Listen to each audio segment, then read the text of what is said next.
Allora, secondo ospite della giornata è la consigliera comunale del Movimento 5 Stelle, Alessandra Richetti. Grazie per essere tornata nei nostri studi. C'è una telefonata ancora che probabilmente proporrà un quesito inteso per Carlo Grilli, ma insomma sentiamo, poi non è detto che non si possa rispondere. Buongiorno a chi è in linea.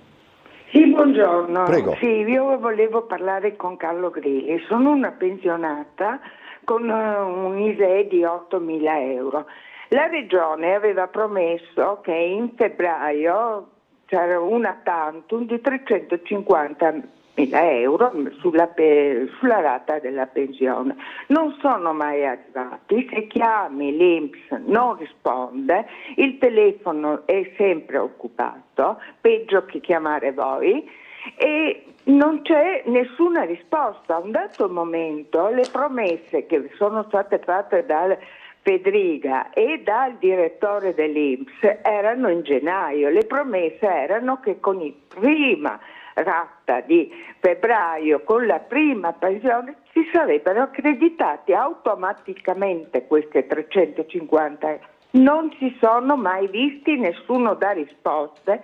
Uno fa anche dei progetti, uno si fida di quello che dicono, ma purtroppo l'INPS non risponde, non dà nessun segnale, non si sa niente e non sappiamo cosa fare. Noi pensionati siamo presi in giro dallo Stato che continua a spendere soldi solo per armamenti e contro la guerra di non si sa cosa, dove e come.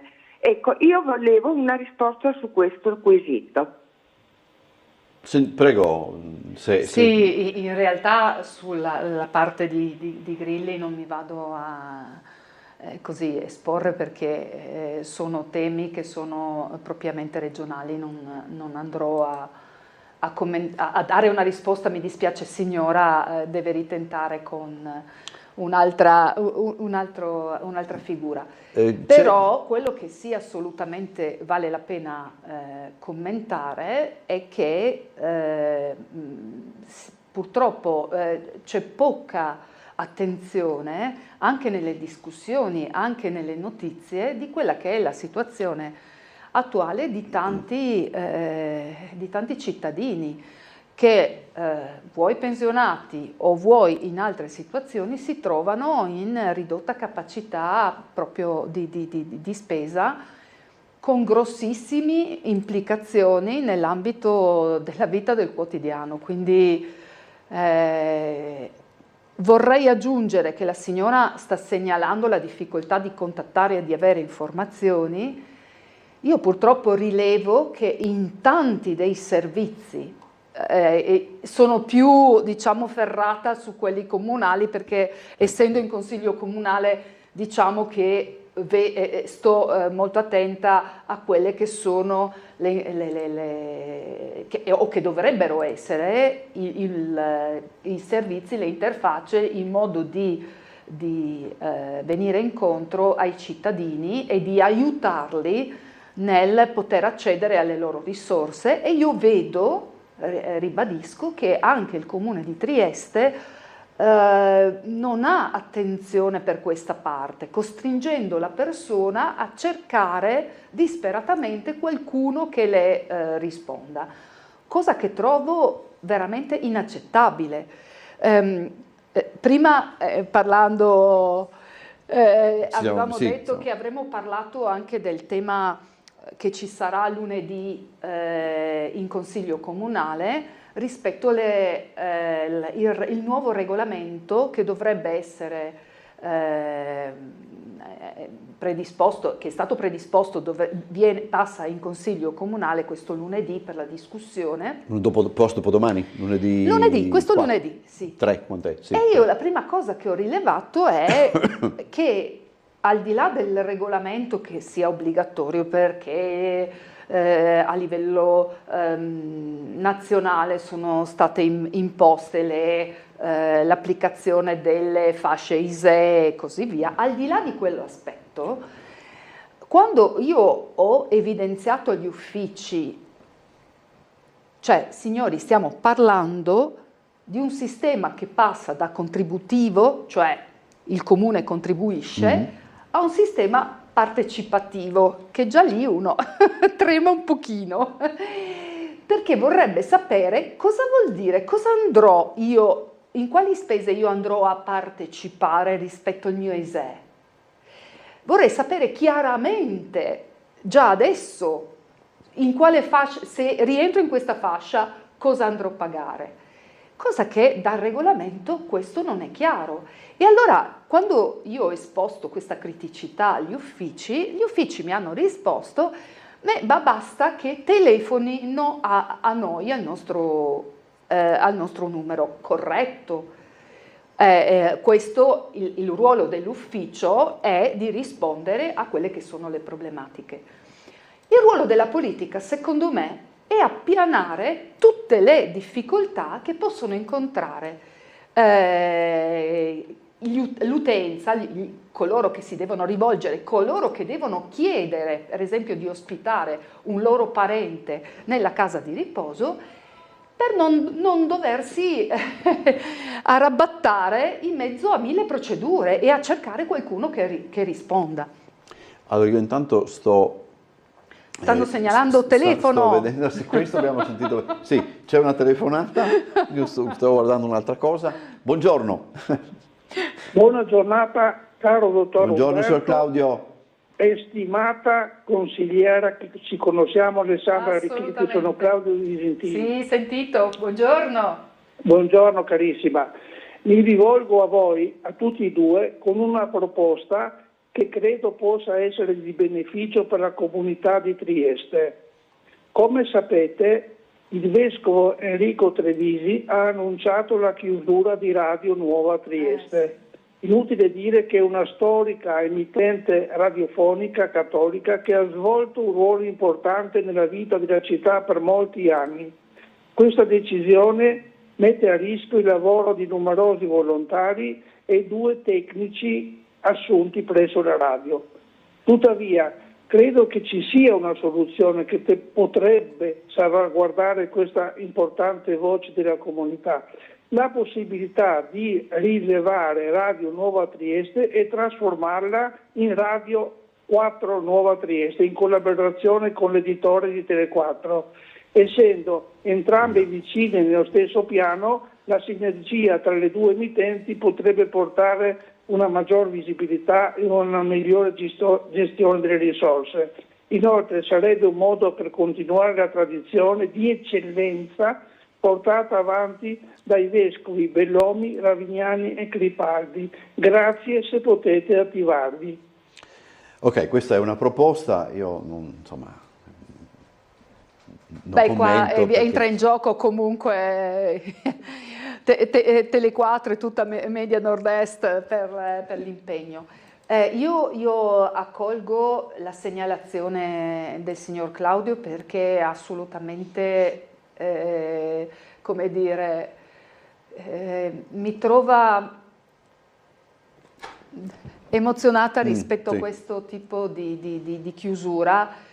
Purtroppo ho l'età per ricordare quando è iniziato e quando con degli amici stavamo, a quel tempo avevo degli amici che anche collaboravano qui con la Curia rispetto alla realizzazione e l'apertura di quest'area, di questa radio. E mi avevano anche chiesto, vieni a fare anche tu delle trasmissioni, e quindi diciamo che è una radio dei miei tempi, mettiamola così.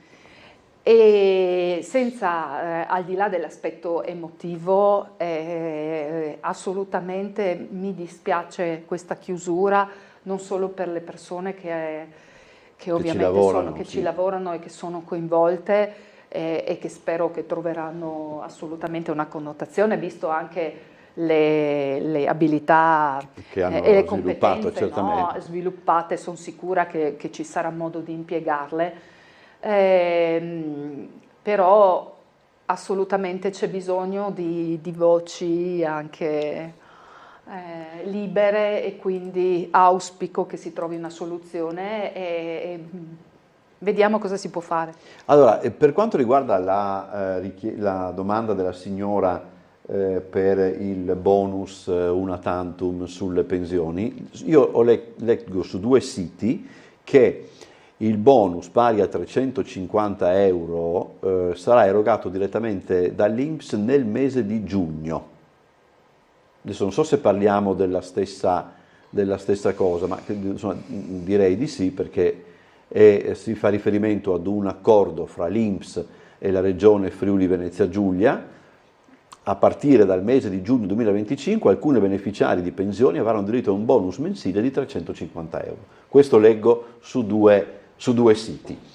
Allora, facciamo così, c'è una telefonata, ma abbiamo anche l'obbligo della pubblicità. Allora chiedo al telespettatore se aspetta oppure se preferisce essere rapido, e la risposta la diamo dopo la pubblicità. Buongiorno. Pronto? Pronto? Sì. Noi chiedere alle richieste per i Z e il caso di riposo, per questo. Come? Per i Z e il caso di riposo. Informazioni Sono di più. obbligata a fare i Z di un paschi, il caso di riposo. Ah, ok. Sì, dopo ne parliamo. Ok, È una ne parliamo cosa lunga, dopo. ne parliamo. Ne parliamo dopo, Sì. allora. Ne parliamo dopo. Rimanga in linea, dopo la pubblicità ne parliamo. No.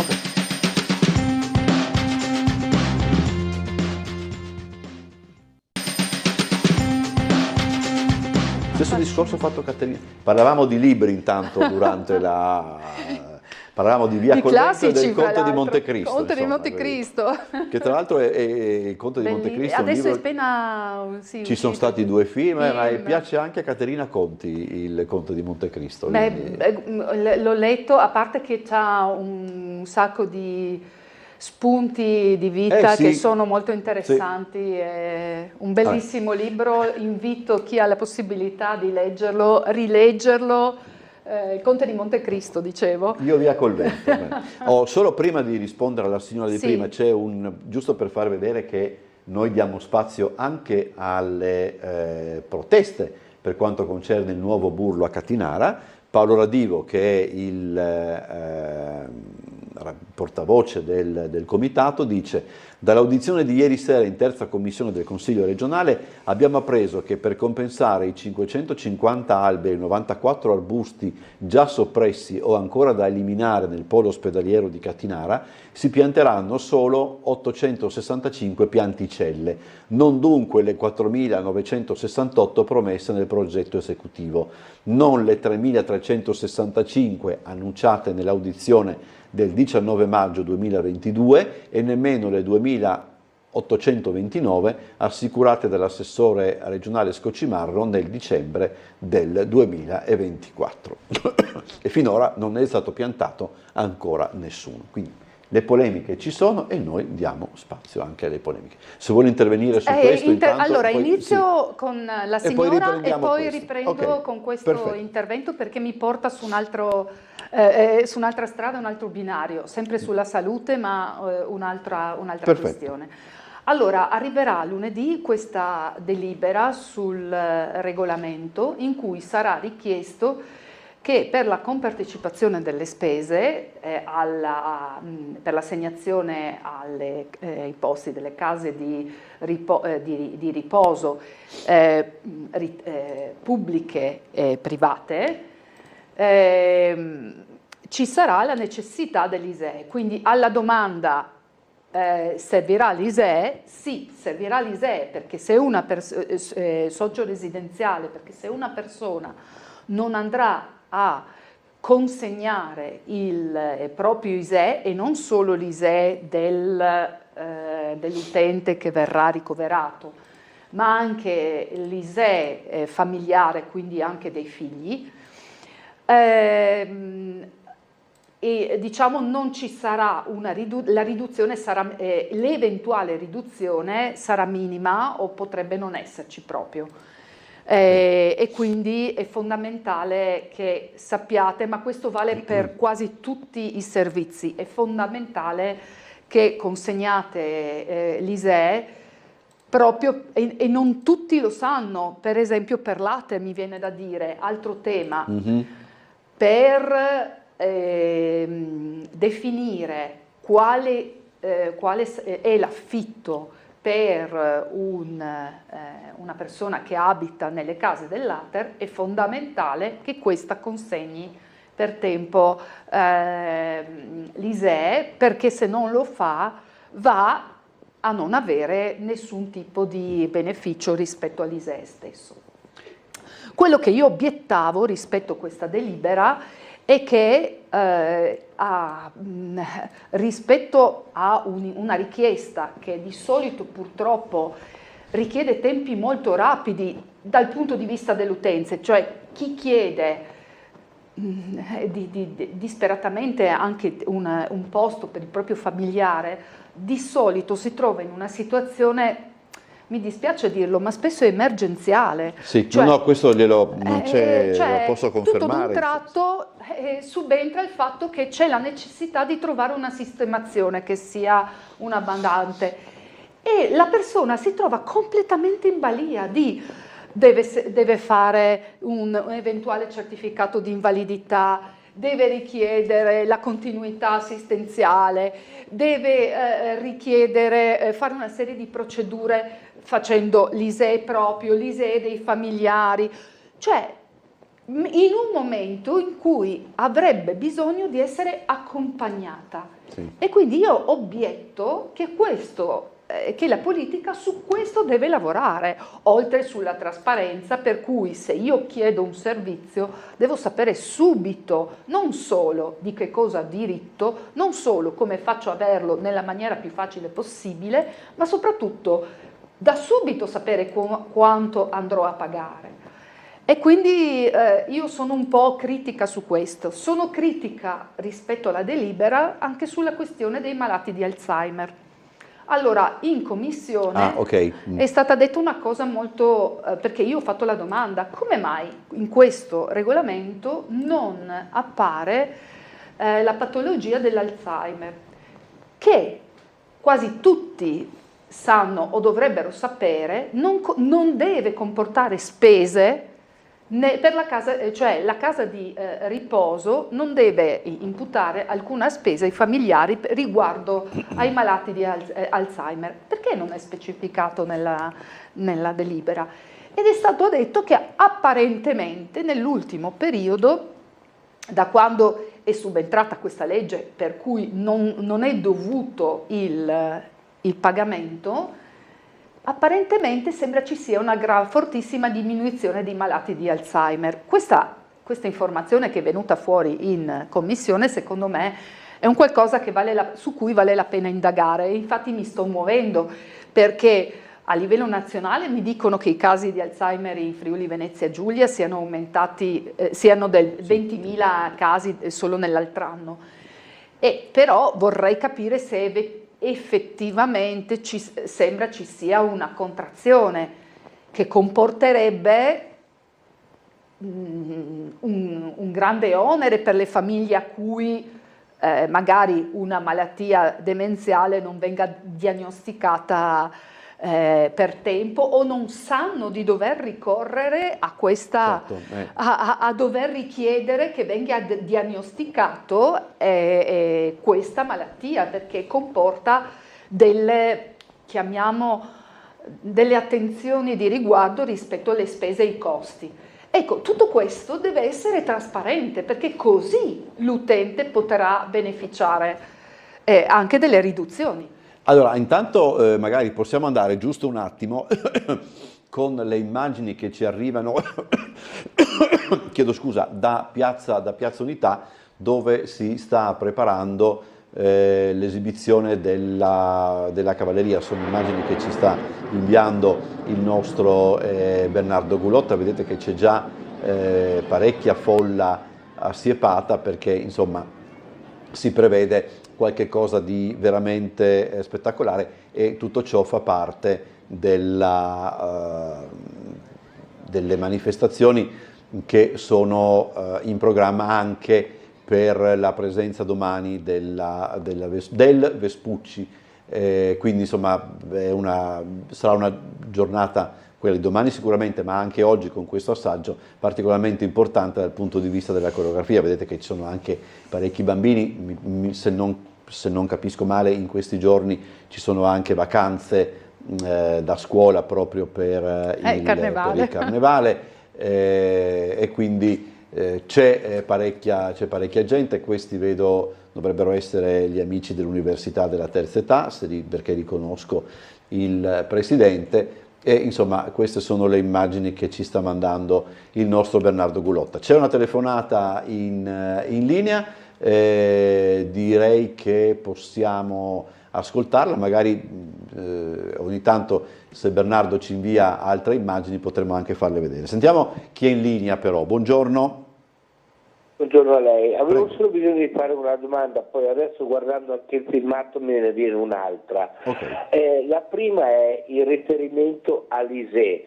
Se la persona che deve usufruire della casa di riposo non ha rapporti con i figli, come può chiedere e far sottoporre l'ISEE dei figli?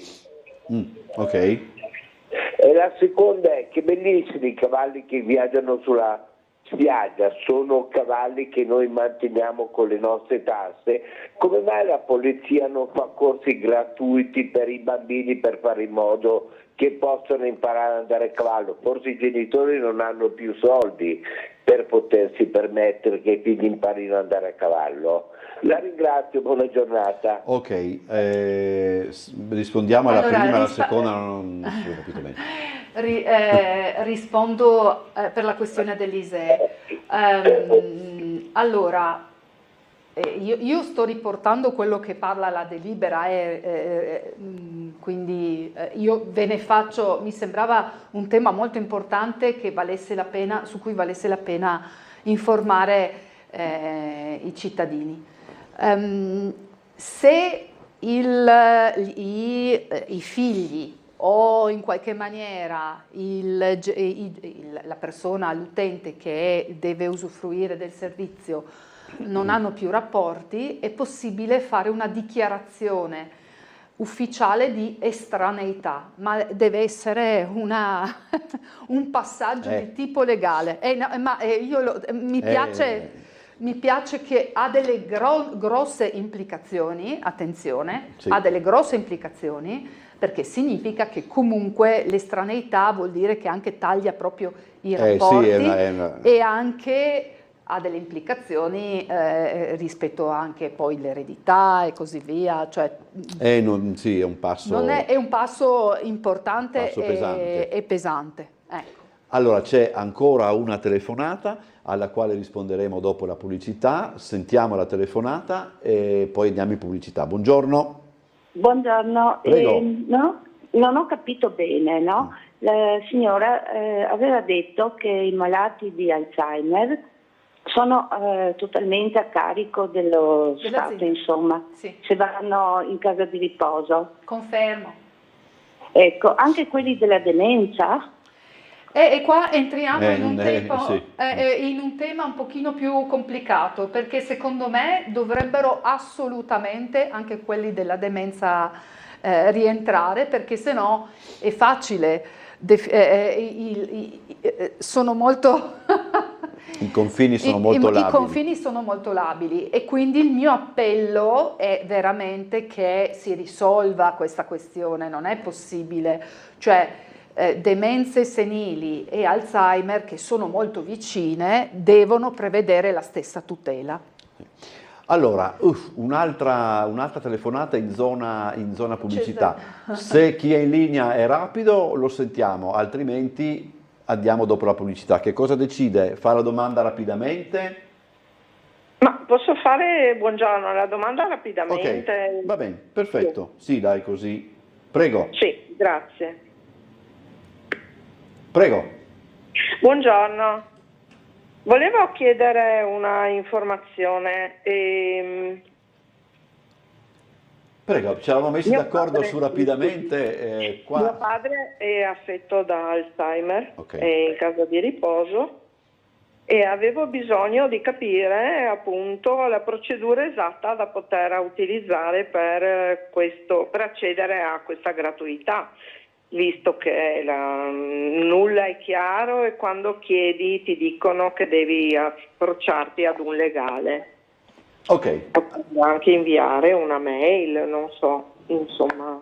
Okay. Allora, io le suggerisco veramente di contattarmi, perché non sono una specialista poi di gestione di tutti quelli che sono i passaggi, però un po' di contatti rispetto a quella che è la situazione, proprio per approfondire, li ho avuti, e quindi a me fra l'altro è utilissimo che ci sentiamo per essere più efficace anche in consiglio comunale. Se può farlo via mail, il mio indirizzo mail è alessandra.richetti@comune.trieste.it. Se preferisce farlo via telefono, se può lasciare il numero, poi dopo lo troviamo noi anche. Ecco, se può lasciare il numero qui in redazione e vi contatto, oppure via WhatsApp o via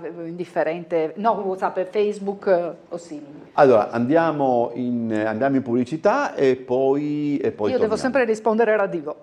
Sì, certo, adesso mi prendo, sì. prendo anche nota. Ok, pubblicità.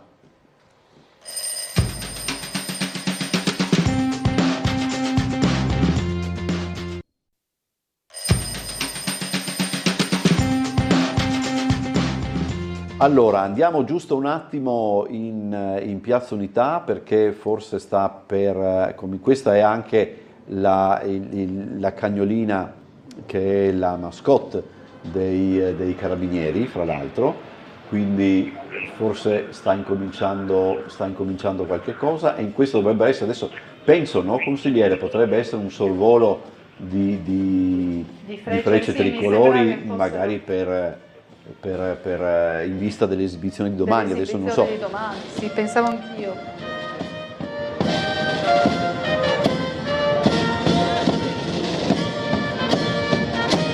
Ok.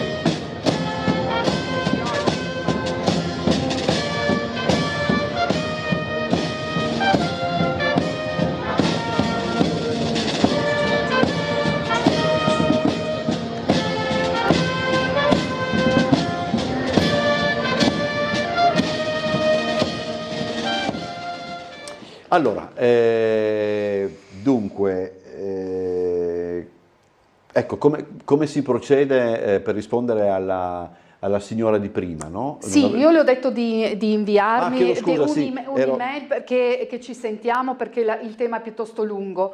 Allora, c'è tutta una questione legata al certificato di invalidità, però ripeto, è meglio che ci sentiamo. È meglio non darlo, chiedo scusa. No, non per non dare, no, per carità. Dico, anche per dare le risposte proprio più precise possibili. Più precise possibili, per indirizzare. Io ho cercato di approfondire il tema, è un tema complicatissimo, e questo volevo passare, perché è questo che mi ha preoccupato.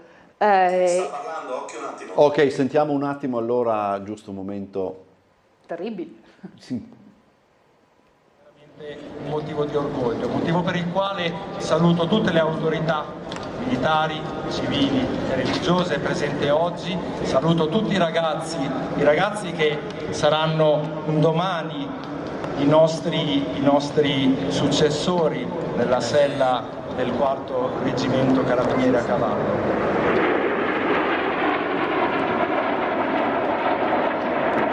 Che avete appena ascoltato è l'inno al 4° Reggimento. La fanfara a cavallo è il più antico complesso musicale dell'Arma dei Carabinieri. È nato per decreto nel 1829. In realtà, se andiamo a vedere quello che era la bozza, noi oggi scriviamo con Word, facciamo le bozze, la bozza del regolamento generale dell'Arma dei Carabinieri del 1814, vediamo. Allora, queste sono proprio indicazioni tecniche di quello che sta succedendo in Piazza Unità. Io direi che magari possiamo rimanere con le immagini mentre stiamo parlando, sì, senz'altro, così anche non le è possiamo, nessun- le possiamo vedere, non perché c'è- c'è una telefonata in linea anche Aspettiamo per la questo. telefonata. Buongiorno, prego. Buongiorno carissimi, una breve domanda. Con due interventi telefonici una decina di giorni fa di due persone diverse è stato chiesto all'architetto Pellegrino della giunta regionale quale fosse il suo parere riguardo alla presunta eventuale criticità dell'isolamento in polipropilene che viene utilizzato prevalentemente al 99,5% per l'ecobonus al 110%. L'architetto, se ben ricordo, ha confermato in effetti alcuni dubbi sulla tipologia dell'isolamento e ha riferito che in sede di discussione a Roma era stata proposta da alcuni della Commissione l'eventuale possibilità di inserire nella normativa una clausola sull'utilizzo di materiale isolante di origine vegetale o simile tipo canapa, misto a legno, juta, eccetera. Così come mi sembra abbia fatto anche l'ospite stessa da come si è espressa 5 o 6 mesi fa. Materiale sicuramente più ecologico, meno problematico per lo smaltimento naturalmente, che garantiva anche una certa sicurezza, ricordando che il polipropilene è di classe ignifuga Fe. E questo sarebbe stato possibile riducendo il bonus di 7, 8 o una decina di punti, perché ovviamente è materiale più costoso. L'architetto ha riferito in trasmissione che a fronte di questa proposta fatta a Roma c'è stata una specie di chiamiamola levata di scudi, mettendo in evidenza gli interessi delle imprese di lavorazione del petrolio. L'ospite saprebbe dirci qualcosa su questo argomento? Grazie, buona giornata. Prego. Allora, giuro che non ero lì quando è stata fatta questa decisione, per cui mi trovo impreparata sulla questione puntuale. Io, ripeto, come ha ben sottolineato il telespettatore, ho scelto quando ho fatto la ristrutturazione di utilizzare per l'appunto la fibra di legno, che è molto più onerosa ma ha degli enormi benefici. Non è sempre possibile applicarla perché, per esempio, tutta la parte inferiore della mia casa comunque l'ho realizzata in materiale che sia resistente anche all'acqua. Dubito che agli ascoltatori interessa come ho fatto casa mia, e quindi mi fermerò qui con un sorriso rispetto alla richiesta del telespettatore. Allora, rispondiamo un attimo alla questione degli alberi di Catinara, poi magari affacciamoci ogni tanto in Piazza Unità. Allora, non è la prima volta che di fronte a dei cantieri, specialmente in zona peraltro di Catinara, mi viene in testa l'ex cantiere Collini, si fa promesse di compensazione di alberi in seguito al taglio, no? Se vi ricordate, chi come me si ricorda, l'area Collini era in quell'area che si trova praticamente a Catinara, dove c'è un supermercato e dove c'è anche un'area di rifornimento. Di fronte, quello spiazzo che adesso è privo di alberi, un tempo era purtroppo pieno di alberi. È stato spianato per realizzare delle abitazioni per il cantiere, e con la promessa che sarebbe stato ritornato al quartiere come parco della zona, cosa che non è mai stata realizzata. Quindi fa bene Radivo a segnalare queste, come dire, la protesta, a fare una protesta rispetto degli alberi e alle promesse di compensazione. Io Io vorrei aggiungere, ma sono assolutamente certa che l'avrebbe fatto anche Radivo, vorrei aggiungere che c'è un ulteriore danno di non aver tutelato quella pineta, che è il danno di togliere via uno spazio che era uno spazio verde sia per i malati che potevano uscire a prendere avrebbero potuto uscire dall'area ospedaliera per usufruire di spazi verdi importantissimi, sappiamo, per il recupero. Ormai gli studi nazionali ma anche internazionali evidenziano che stare nel verde aiuta il recupero.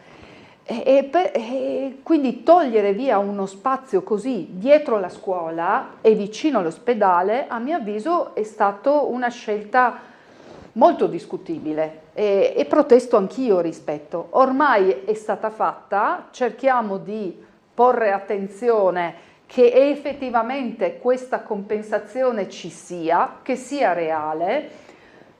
Dubito che ne sono certa. Sicuramente per tanti anni, i prossimi 15, la compensazione a livello di CO2 non ci sarà, punto. Andiamo allora giusto qualche secondo, facciamoci in Piazza Unità anche con l'audio, poi c'è una telefonata in linea. La musica.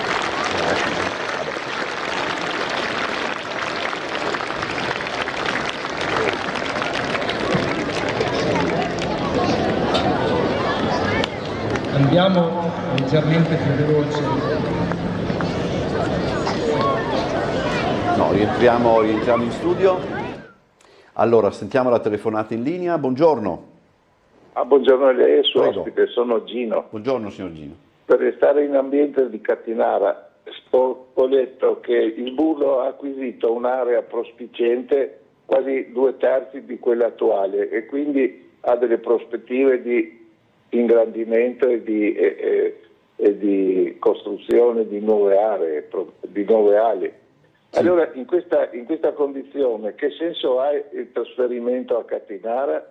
E volevo sapere dall'ospite la situazione, se c'è qualche cambiamento su questa volontà oppure se c'è qualche novità. Grazie. Allora, mi pare che ormai sia cosa fatta.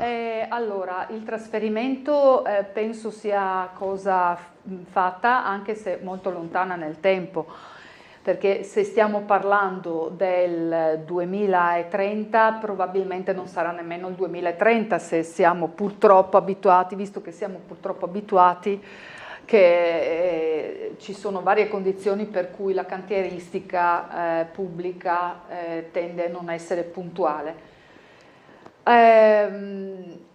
Io raccolgo le perplessità e vorrei, perché sono state fatte delle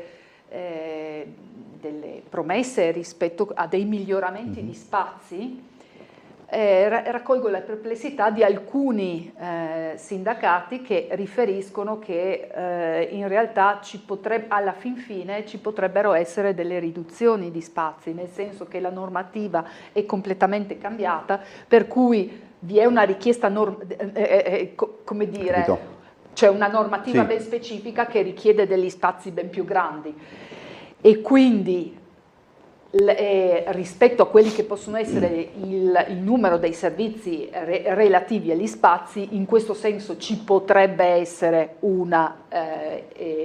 invece una contrazione, ma anche quello, ripeto, non è un tema mio, quindi non vorrei dire delle cose, io l'ho approfondito perché mi interessava e mi interessava soprattutto capire se verrà mantenuta la peculiarità del Burlo, perché a me interessa che un ospedale che è un'eccellenza, che ha delle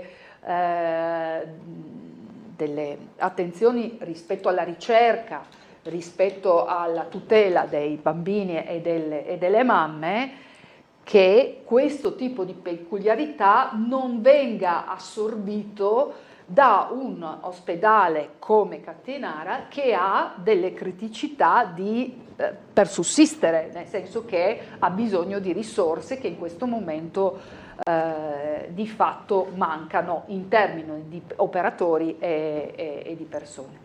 Facciamo la telefonata in linea, buongiorno. Sì, buongiorno, mi sentite? Sì, prego. Buongiorno Bosazzi, a lei la redazione, al gentile ospite e a tutti i telespettatori di Tele4.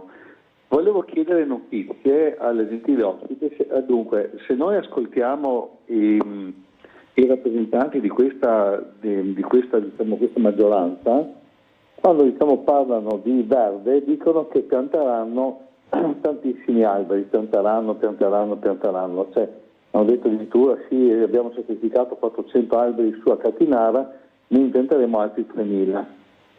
Però sinceramente non indicano né dove, né quando, né le zone, né niente. Poi gli alberi che loro dicono, che fanno pensare i numeri che loro dicono, ci vorrebbe per un'area grande come quella del Belgio.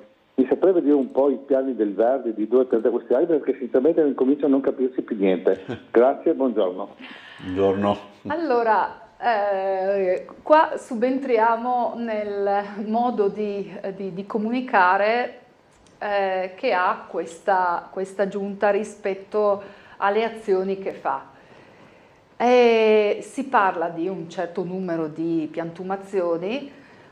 Io adesso a me non piace dare in questo momento i numeri sotto mano, non ce li ho portato altri numeri che mi sembravano più in linea a quello che succederà e quindi mi perdonerà il telespettatore. Però faccio subito un paragone sul tema che ha portato il telespettatore. Se parliamo della compensazione di Bovedo, del Bosco Bovedo, dello scellerato taglio degli alberi che si dovrebbe avere, le compensazioni rispetto a quella penetrazione sarebbero la realizzazione di alberi in Portovecchio o, questa è la novità, una compensazione rispetto Muggia. Ora, signori, almeno che non invitiamo gli uccelli che sono lì a fare i bagagli, mettersi la propria, fare gli uccelli viaggiatori, trasferirsi alle noghere, la vedo difficile e poco credibile come compensazione, e quindi io mi fermerei a questo tipo di commento, di osservazione. Se vuole i dati, anche lei la invito a contattarmi, li recupero e glieli do, così sono dati corretti e non in qualche maniera legati alla mia memoria che potrebbe sbagliare in questo momento. E se vogliamo parlare dei modi di procedere, di comunicare di questa giunta, io mi collegherei veramente all'articolo che è stato fatto ieri, si diceva, sul piccolo, e che non so se avete letto. A me è piaciuto moltissimo, lo trovo molto interessante, è di una figura molto importante del piccolo, in Fabrizio Brancoli, e parla della cantieristica. Il modo di procedere sul informare cosa avviene nei cantieri a Trieste è molto simile che per gli alberi. E io leggo perché così l'8 febbraio, puntuale e rassicurante, si celebra una gran comunicazione comunale su Piazza Sant'Antonio. Ti aspetteresti l'annuncio di qualcosa di decisivo? Niente da fare, si fa il punto della situazione. Così apprendi che entro fine giugno le vie ai lati della chiesa più fotografata di Trieste saranno completamente ripavimentate. Emozionante. L'assessore operativo è Michele Babuder, che ci spiega che la pavimentazione consentirà un passaggio agevole per tutti, compresi portatori di disabilità, anziani, passeggini. E ti verrebbe voglia di rispondere che è normale. Santo cielo, è normale farlo. In questo delizioso clima di aria fritta spunta di nuovo l'avverbio più proferito in città. Dopo questi lavori, afferma l'assessore Elisa Lodi, seguirà l'intervento sulla piazza che sarà conservativo. Stiamo lavorando, stanno lavorando. Seguirà la riqualificazione, finalmente. Ecco, l'articolo prosegue così, dicendo che leggetevelo, recuperatelo su internet o sul giornale di ieri perché lo trovo molto interessante e sta citando qualcosa che noi denunciamo da tempo.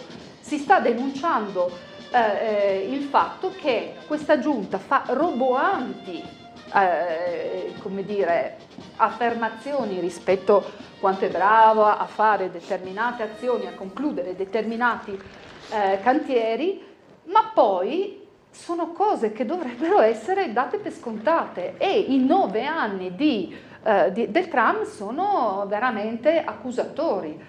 E quindi, come conclude l'articolo, serve che Trieste governi se stessa in modo più prospettico e meno autoindulgente, più attenta nei tempi e meno roboante nel raccontarsi. Così quando questo accadrà diremo finalmente. Allora, c'è una mail che dice: sono il papà di un bimbo che frequenta l'asilo Stella Marina San Giacomo. Questa mattina ci è stato riferito che con marzo tutto lo staff dei bidelli verrà rimpiazzato da quelli inviati da una cooperativa. Trovo disgustoso, scrive il signor Riccardo, che delle persone vengano trattate così, tanto più che si tratta di persone brave che hanno comunque legato un rapporto affettivo con i bambini. Se proprio necessaria, questa operazione si poteva effettuare almeno al cambio dell'anno scolastico e non nel bel mezzo dell'anno in corso. Non so chi abbia preso tale decisione o perché, ma se in qualche maniera fosse possibile vorremmo esprimere il nostro deciso dissenso a tale decisione e vorremmo almeno far concludere l'anno scolastico allo staff attuale. Io anche qui invito a contattarmi, questo è un grande dolore per me, nel senso che ci sono una serie di esternalizzazioni che pesano e peseranno sull'utenza e soprattutto pesano e peseranno sui lavoratori. Le paghe dei servizi esternalizzati sono completamente diverse. Vogliamo parlare del fatto che avevamo dei lavoratori comunali e adesso abbiamo dei portierati che ricevono 5 euro lordi all'ora? Vogliamo parlarne? Sono dipendenti all'interno del comune che devono portarsi il caffè da casa, il panino da casa, perché la loro paga non è sufficiente per poter mangiare anche un toast in bar o prendersi un caffè. E vogliamo parlare di queste scelte che secondo me sono assolutamente scellerate. All'inizio una signora ha parlato di si continua a spendere a livello nazionale per gli armamenti. È vero, ha fatto una denuncia molto forte che io sostengo, è vero, è triplicata la spesa per gli armamenti, continua ad aumentare. Ricordiamo che la spesa degli armamenti porta sempre anche dei benefici per alcune aziende italiane, ma che poi varrebbe la pena che il nostro governo applichi la legge per cui tali spese siano conformi a quella che richiede la legge italiana, perché le esportazioni delle armi vengono fatte in paesi che si macchiano di crimini di guerra e questa è una cosa che è assolutamente inaccettabile e illegale peraltro, ma il nostro Stato deve controllare. Allora c'è un'altra mail, così ci come dire, avviciniamo alle manifestazioni di Piazza Unità per la Vespucci eccetera. Nevio Tour stavolta dice: ogni qualvolta viene il Vespucci a Trieste mi vengono i ricordi più belli quando ero a bordo nel 1960 con la Fiamma Olimpica, 1962 incrocio con la portaerei Independence, ci hanno detto che eravamo la nave più bella del mondo, 1963 traversata dell'Atlantico a vela fino al Centro America, 1965 uscita dal Mar Piccolo al Mar Grande passando lungo il ponte a vela, quindi insomma sono un po' di ricordi di questa, collegati al Vespucci, perché le navi vanno declinate al maschile. Abbiamo ieri avuto una lunga conversazione in redazione su questo. C'è, e aveva mandato 2 volte, adesso non la trovo, eccola qua. C'è anche questo però da dire, no? Dice: bisogna far conoscere a tutti i servizi che Comune e Regione mettono a disposizione per gli anziani soli o invalidi, la consegna dei pasti a domicilio, l'abbassamento dell'aliquota IVA nelle bollette, aiuto alle rette o altro. C'è una in cauda venenum: gli stranieri che si stabiliscono sul territorio sono ben informati su cosa e quanto chiedere. Questo io dubito, mi sembra un'affermazione un po' azzardata e forse anche un tantinello così speculativa, nel senso che quello che è la mia esperienza rispetto all'utilizzo dei servizi da parte degli stranieri, e poi anche lì definiamo cosa vuol dire stranieri, perché io qualche volta vedo utilizzare il termine stranieri in maniera molto versatile, facendo intuire delle cose molto diverse, perché sono stranieri i turisti che arrivano da noi sì, sono stranieri, dalla Germania, i tedeschi, gli inglesi, ci sono un sacco di inglesi a Trieste, un sacco di americani.